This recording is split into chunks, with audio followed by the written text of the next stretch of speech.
Jangan lepaskan bayangmu di cahaya suram, bergantung pada sinar yang kian hilang, rapuh namun mencari jalan.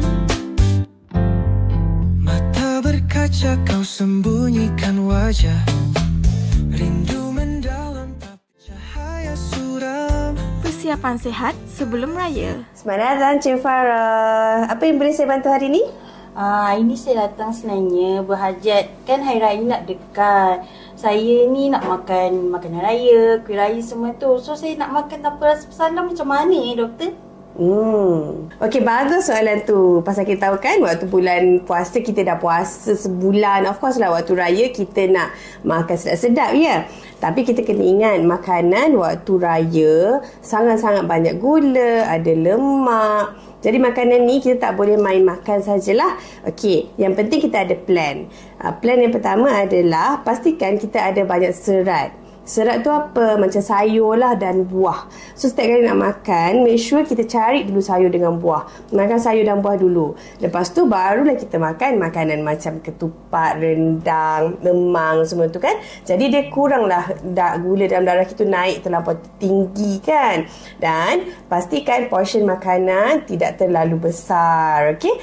Contohnya kalau makan kuih, janganlah makan terlampau banyak. Makan sikit-sikit. Okay? Jadi kita ada ruang jugalah untuk badan kita proses betul-betul makanan tu dan kita akan cepat rasa kenyang.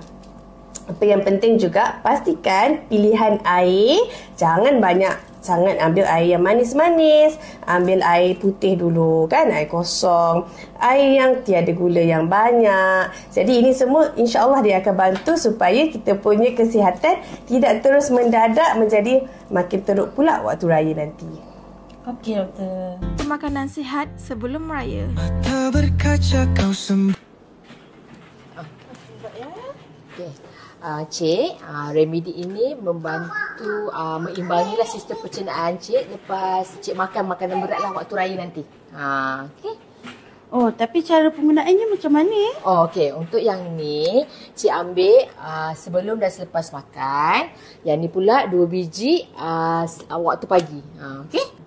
Okey, ni ubatnya. Nanti jangan lupa Cik Farah tetap pun bergerak ya, walaupun sibuk beraya ni. Aktiviti ringan seperti berjalan pun boleh membantu sistem pencernaan kita. Okey, faham. Okey, terima kasih. Apa-apa boleh call atau WhatsApp saya saja ya. Okey, terima kasih. Perbincangan pembangkanan seimbang. Okey, sekarang ni sudah akhir Ramadan dan kita akan hadapi Syawal. Jadi ramai yang memang tak sabar-sabar nak berbuka puasa pada tak puasa lah siang hari katakan kan.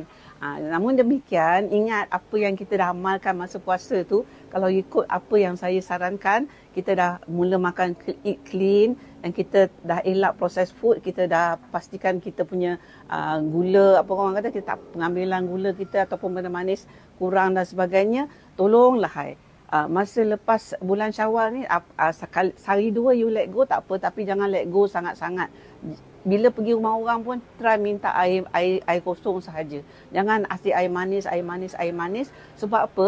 Amalan Syawal yang buruk dapat lenyapkan 1 bulan punya detox yang kita dah buat tu masa bulan puasa, dan habit baik, tabiat baik yang kita dapat masa bulan puasa tu boleh lenyap dalam 2 hari bulan Syawal. Dan berat badan yang kita dah turun tadi tu naik balik dalam masa 2 hari tu pun boleh naik balik. So please lah, control yourself dan tekad kan, you look to the front, look in front. Apa you nak achieve? You dah sebulan dah, you latih, you disiplinkan diri, you dah dapat detox badan you dan sebagainya. Don't lose it dalam bulan Syawal. Make sure ada habit-habit yang baik yang you teruskan seterusnya, supaya the renewal sel-sel you dapat tidak akan patah balik. Doktor, macam mana cara kita untuk menikmati makanan raya tu tanpa menjejaskan kesihatan kita? Okey, kalau kita makan untuk raya kan, jadi dia ada something traditional kan. Traditional diet raya memang pagi-pagi dah rendang, ketupat, sambal kacang dan sebagainya kan. Kalau kita tahu kita punya penyakit-penyakit, ada makanan yang kita boleh pantang dan kita elak lah. Okey, kalau nak lagi baik, you bolehlah mulakan dengan contoh lah, saya bagi contoh je, ambil yogurt dulu. ataupun ambil benda yang banyak fiber dulu, ataupun ambil meal replacement dulu. Meal replacement yang baik adalah yang cukup soluble fiber, cukup vitamin zat galian dengan cukup protein dan lemak wajib. Okey.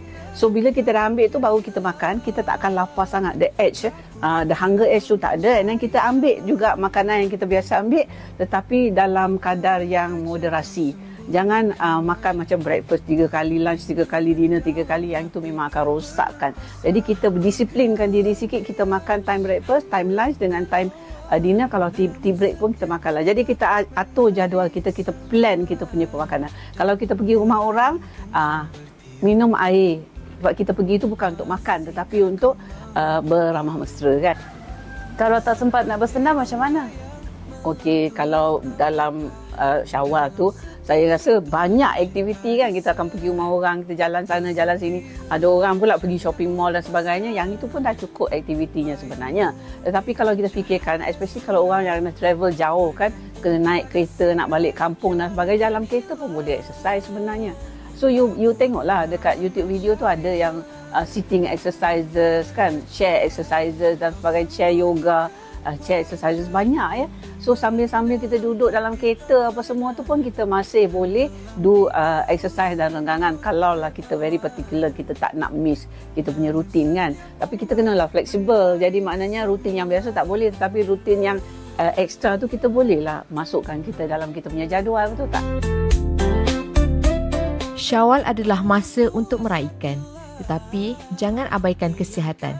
Raihkan dengan sederhana dan teruskan gaya hidup sihat yang anda mulakan sepanjang Ramadan. Nantikan episod seterusnya untuk lebih banyak inspirasi.